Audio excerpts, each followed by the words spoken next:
Hello and welcome to Blockchain Gaming World with me, John Jordan, where I am back in the world of Plasma Bears. So Plasma Bears is a kind of blockchain game, it's more of a prototype game really than a kind of full blockchain game in a way.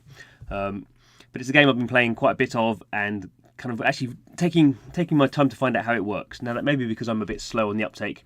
It may also be because the game is not potentially as well presented or explained as it otherwise could be, although there is a big guide. So there is a big guide you can read all about it, which I've not done. So maybe that is my fault there. But no one reads guides these days, do they? So very quickly, Plasma Bears is a game, play it in a web browser. You can play it on a laptop or on a mobile device. I find it's actually better formatted for mobile devices, so I did a video about playing it on mobile devices.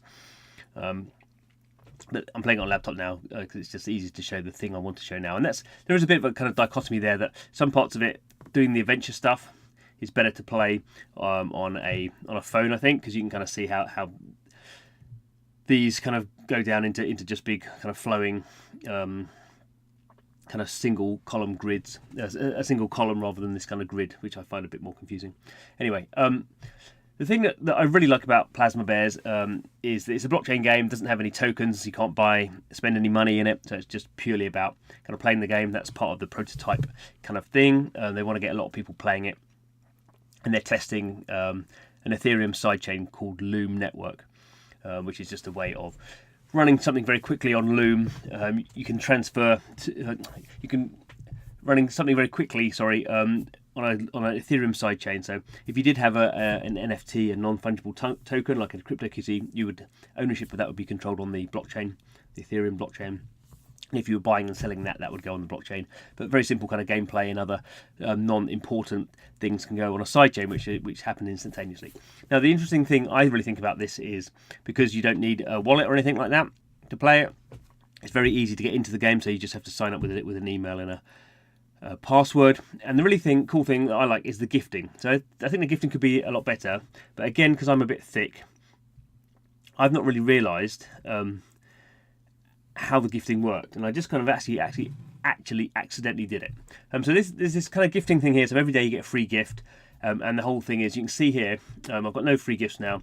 I can ask someone for a part, so we can see here's my URL. So it's just an open URL, so I can post that on Twitter or wherever. This is my username, Semper Augustus, and people can then donate stuff to me. I always got really confused about how I could find other people in the game to gift to. So there is this thing where they have boons, which are basically buffs. I have three free boons to give away every day.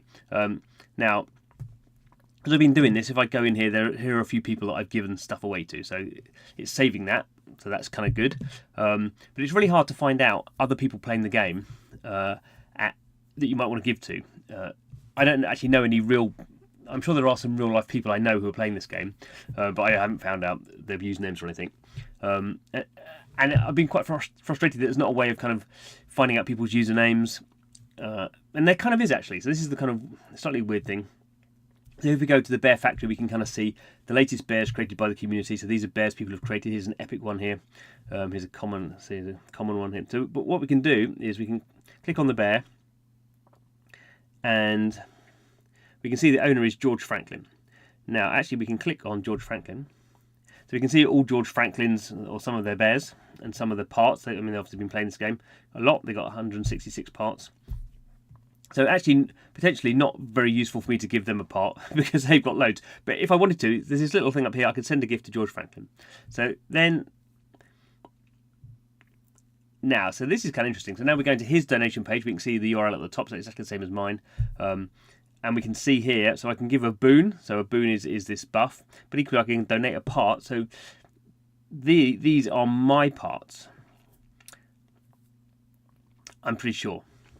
So is that right? Yes. So let's go into donate bears. Yes. So these are my bears. So if I wanted to, I could donate my Works You Mighty.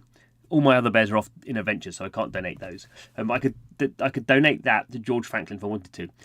These are my parts. It's very hard to tell what parts you've got, so that's why I wasn't really sure. Or I can give a free boon. So this is a glitter bomb Muse seems to be the best one. People are doing this. It cuts down planning time by 30% for a single use. So I can send that off. So we've sent that. There we go. So this is still not the best way of doing it, I think. I think there are better ways of doing this.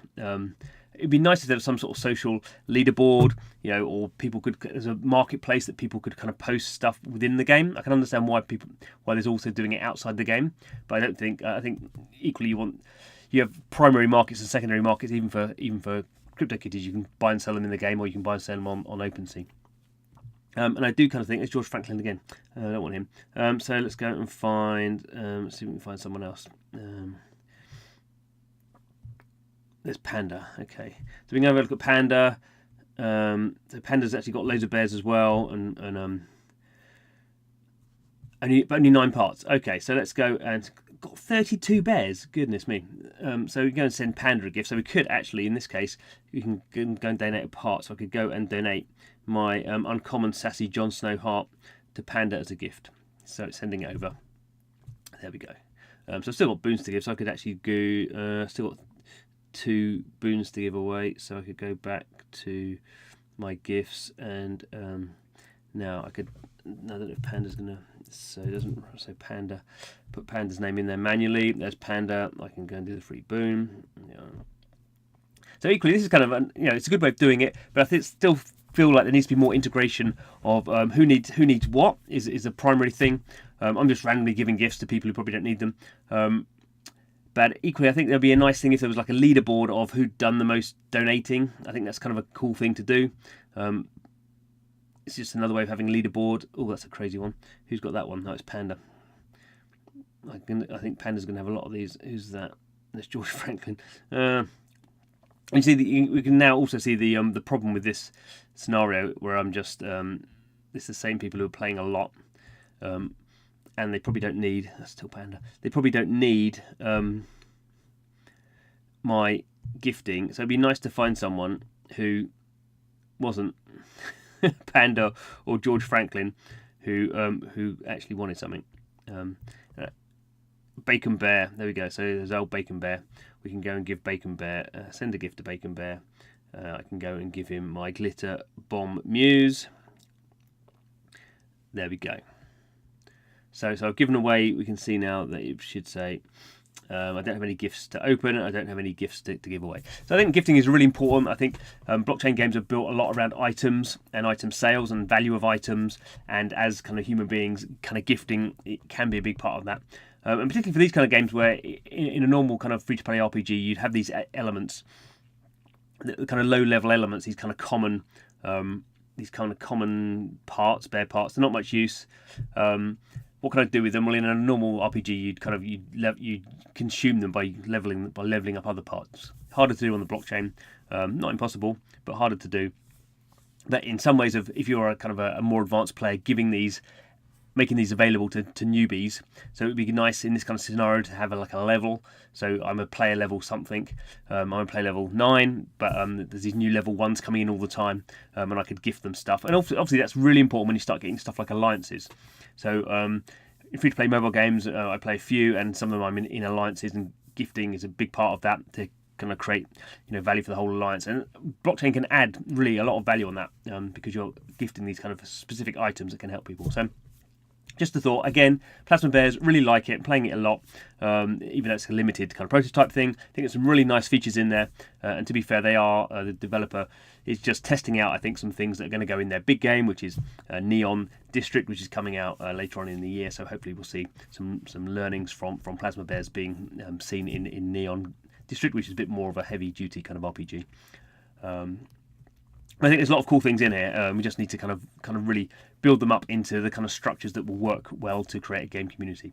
And that's, I think, really for blockchain games for me, much more than the value of a CryptoKitty. Can we build game communities with these blockchain features? Is what's going to be key for this to be for this genre, if we call it genre, for this sector, whatever, this technology to become as successful as I think it should be. So anyway, thanks for listening. This is Blockchain Gaming World, where I do videos about blockchain games. Pretty simple. If you're into that kind of stuff, please do subscribe to the YouTube channel. Obviously, give me any comments in the comments box. That'd be great too. But thanks for watching this video, and hope to see you again soon.